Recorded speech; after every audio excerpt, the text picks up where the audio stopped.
Le Troisième Reich, probablement le régime le plus haineux et terrifiant de tous les temps.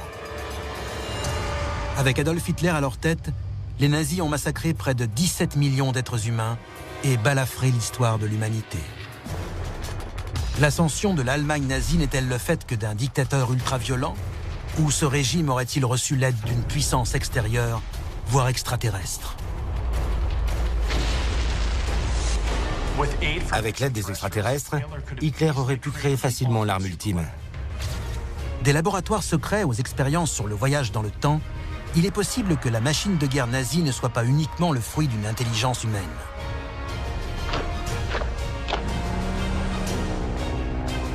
Dans cet épisode, nous lèverons le voile sur une vérité qui risque de vous étonner. Préparez-vous à découvrir la technologie extraterrestre des nazis. La machine est en marche.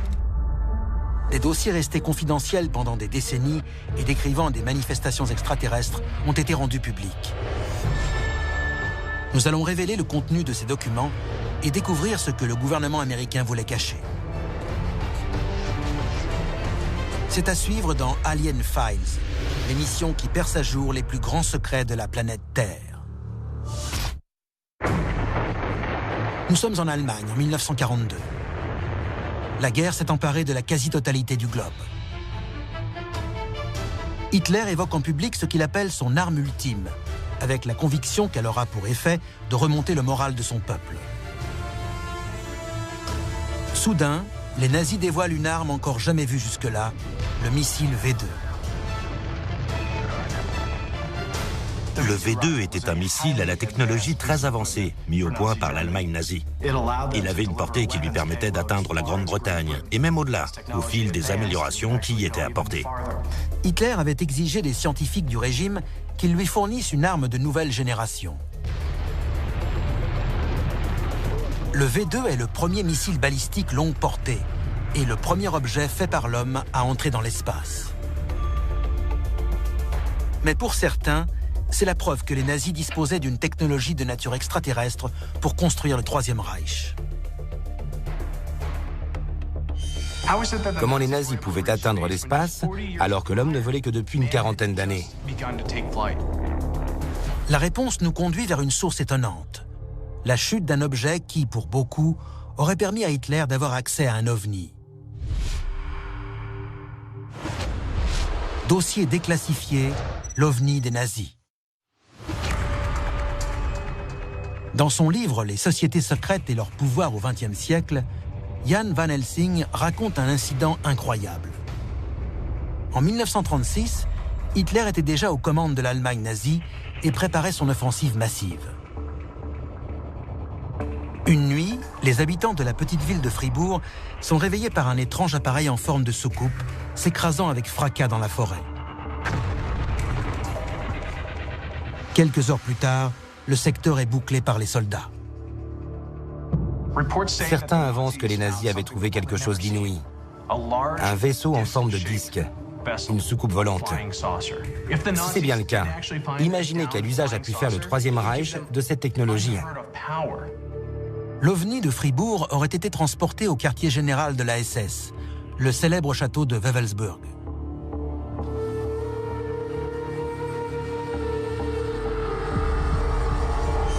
Là, une vaste équipe de scientifiques se serait mise à l'œuvre afin de réaliser un projet pharaonique. Démonter entièrement le vaisseau pour en comprendre le fonctionnement et le reproduire.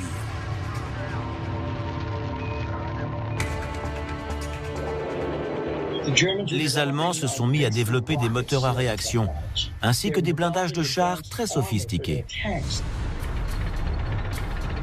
Mais la tâche la plus importante aurait été confiée à un scientifique autrichien, Victor Schauberger. Sa mission, percer le mystère d'un système antigravitationnel. Il aurait ainsi réussi à développer une machine connue sous le nom de répulsine et fonctionnant grâce à un vortex. Juste au-dessus de l'appareil, la répulsine créait un vortex, ce qui le propulsait dans les airs et lui permettait de se déplacer avec une grande agilité, comme le ferait un ovni. Ce qui est fascinant avec cette technologie, qui est bien réelle, c'est le fait de créer un vortex au-dessus ou devant un aéronef, exactement comme l'ont fait les Allemands lors de la Seconde Guerre mondiale. Et cela ne peut être qu'une technologie issue de l'épave de l'OVNI qu'ils ont récupérée. Si les nazis maîtrisaient les secrets d'une technologie extraterrestre, ils auraient eu la possibilité de concevoir des armes révolutionnaires.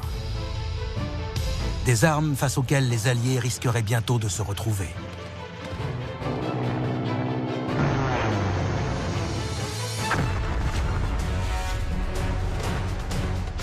Les chercheurs nazis ont mis au point quelques-unes des machines les plus destructrices au monde.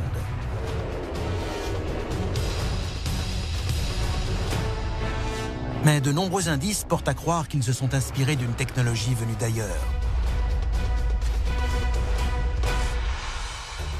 Les nazis avaient la conviction qu'il existait une civilisation extraterrestre quelque part, et que la puissance de feu de cette civilisation surpassait tout ce qui existait sur Terre. Alors forcément, ils se sont intéressés à cette technologie et ont cherché à mettre la main dessus par tous les moyens. Certains ufologues pensent que la découverte de l'OVNI a permis aux nazis de créer un prototype antigravité, le Repulsine. Ces illustrations montrent un certain nombre d'appareils nazis antigravitationnels. Certains estiment que ces aéronefs sont la preuve de l'exploitation par les ingénieurs nazis de la technologie extraterrestre. Voici l'un de ces appareils, le Onebu. Il s'agirait d'une soucoupe volante mesurant 25 mètres de diamètre et capable de voler à la vitesse de 17 000 km/h. Selon certains témoignages, ces machines pouvaient être de toute taille. Il en existait de très grandes et de minuscules, lancées par des catapultes. Si les nazis ont tenté de fabriquer une flotte d'ovnis pour dominer l'espace aérien, existe-t-il des preuves qu'ils aient vraiment volé? Demandez aux pilotes alliés de la Seconde Guerre mondiale. Dossier déclassifié, les Foo Fighters. À partir de 1942, plusieurs pilotes en mission en territoire ennemi disent avoir observé des boules de feu filant à travers le ciel et s'approchant de leurs avions. Vers la fin de la Seconde Guerre mondiale, plusieurs escadrons américains ont vu ces phénomènes. Le terme Foo Fighters vient de deux mots. Foo pour feu en français et fighter, un chasseur. B.C. Lumsden, de la Royal Air Force britannique, rédige un rapport dans lequel il évoque des boules lumineuses rencontrées à 7000 pieds et filant vers son appareil avant de s'écarter. Des centaines d'autres témoignages ont été recueillis. Certains évoquent des combats aériens acharnés menés contre d'étranges boules de lumière. Nous pensons qu'il s'agissait bien d'objets réels et pas d'illusions d'optique ou de phénomènes naturels. Nous en avons la conviction parce qu'un bombardier B-29 s'est mesuré à un Foo Fighter au-dessus du Pacifique en 1945 et qu'il l'a abattu.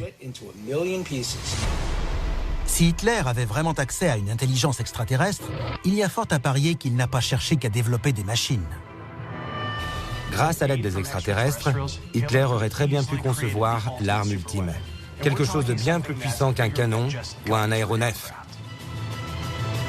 Au cœur de la Seconde Guerre mondiale, les forces alliées bombardent la zone occupée sans relâche, causant des dégâts importants. Hitler a besoin d'aéronefs capables de se priver de pistes de décollage. Ce qu'il va trouver pourrait être l'invention la plus terrible de l'histoire. Dossier déclassifié, projet Die Glocke. La rumeur dit que ce projet était inspiré par la découverte de l'OVNI en 1936. Des travailleurs forcés ont creusé un centre de recherche souterrain dans la chaîne des Sudètes. D'après certains ufologues, ces installations avaient pour but de développer une machine appelée Die Glocke, ou la cloche. Die Glocke était un appareil de la forme d'une cloche, mesurant 5 mètres de haut. La rumeur dit que 5 des meilleurs scientifiques nazis sont morts pendant sa conception. Ces sacrifices indiquent qu'Hitler était sur le point de trouver quelque chose. Cette technologie consistait à introduire un métal liquide très lourd, appelé mercure rouge, dans des cylindres contrarotatifs et à les faire tourner à très grande vitesse. Ce mouvement entraînait la formation d'un champ de radioactivité très puissant qui devenait la source d'énergie alimentant ces appareils. C'était un système révolutionnaire.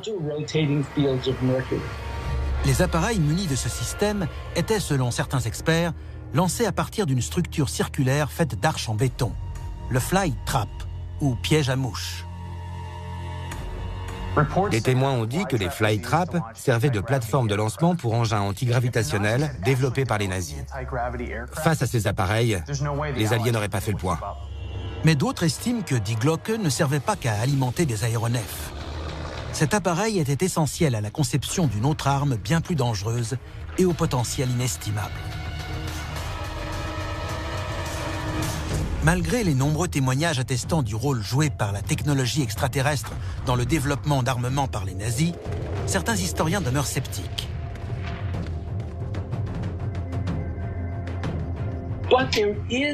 Il existe pourtant des preuves formelles. L'une d'elles consiste en une déclaration d'Hermann Oberth, un scientifique allemand, qui a dit en public que les nazis étaient aidés par des individus d'autres mondes. Ce sont ses propos. La plus grande preuve établissant le lien entre les scientifiques nazis et une puissance extraterrestre est un système antigravitationnel Die Glocke ou la cloche. Mais cet appareil était probablement un élément essentiel de la véritable arme ultime. Il existe des témoignages disant qu'au sommet de cette machine se trouvait un miroir capable de montrer des images du passé. Est-ce que, comme certains l'assurent, Hitler et ses scientifiques auraient conçu une machine à voyager dans le temps?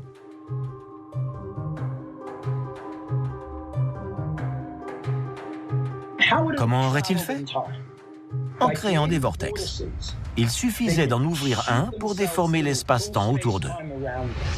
Imaginons que Die Glocke était bien une machine à voyager dans le temps et qu'Hitler avait réussi à la créer.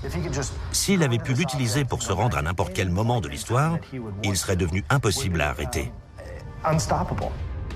Il aurait pu faire tout ce qu'il voulait, sauver l'Allemagne nazie et assouvir sa soif de domination du monde.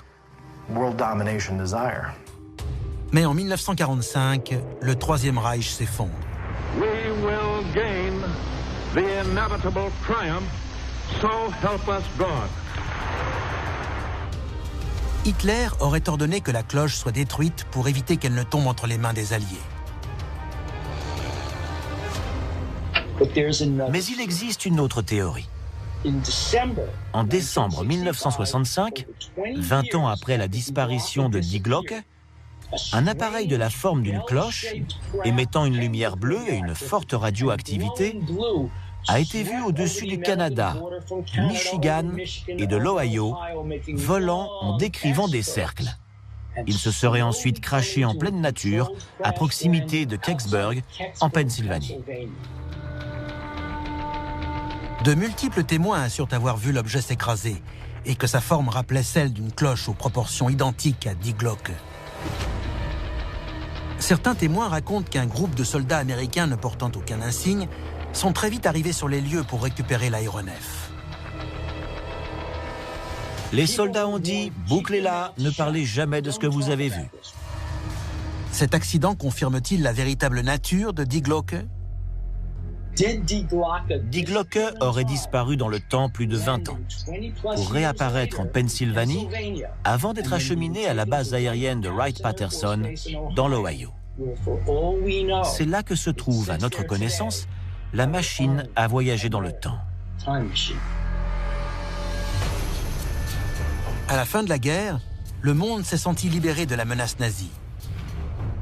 Mais la technologie extraterrestre leur a peut-être permis de continuer à exister, malgré les apparences. En 1947, l'US Army reçoit une lettre de Guida Bernardi, un homme se présentant comme un ancien espion nazi. Dans ce pli, il prétend non seulement qu'Hitler est en vie, mais qu'il aurait résidé à bord d'un U-boat spécialement aménagé. Il y aurait supervisé des expériences impliquant des technologies très avancées, comme des soucoupes volantes prêtes à attaquer certaines cibles en Amérique, en Grande-Bretagne et à travers le monde. D'après l'ancien espion, le sous-marin d'Hitler aurait mis le cap au sud, au-delà de l'Afrique. Pourquoi il serait allé au-delà de l'Afrique? Il n'y a rien plus au sud, si ce n'est l'Antarctique.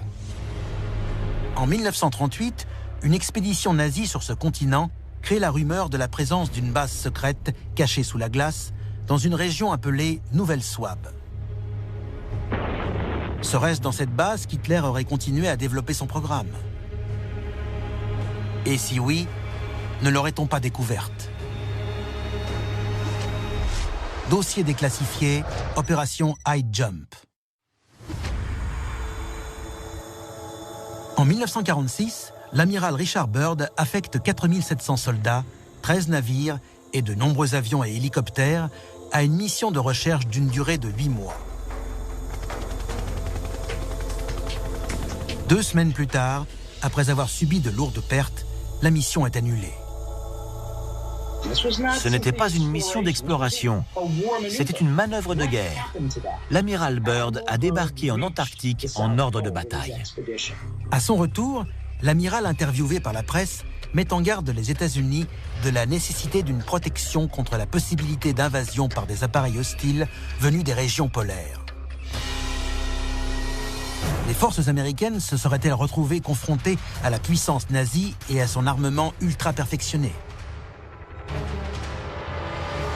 Ça peut paraître fou, mais si c'est vrai, les nazis pourraient très bien vivre encore aujourd'hui sous la glace de l'Antarctique. Tous ces indices indiquent qu'Hitler a pu détenir une technologie extraterrestre lui permettant de concevoir des machines révolutionnaires et peut-être même voyager dans le temps.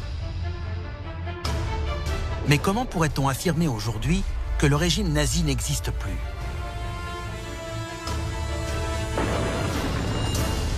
Les conditions de vie sont très difficiles en Antarctique. Mais si les nazis ont trouvé comment y survivre, ils pourraient y être encore.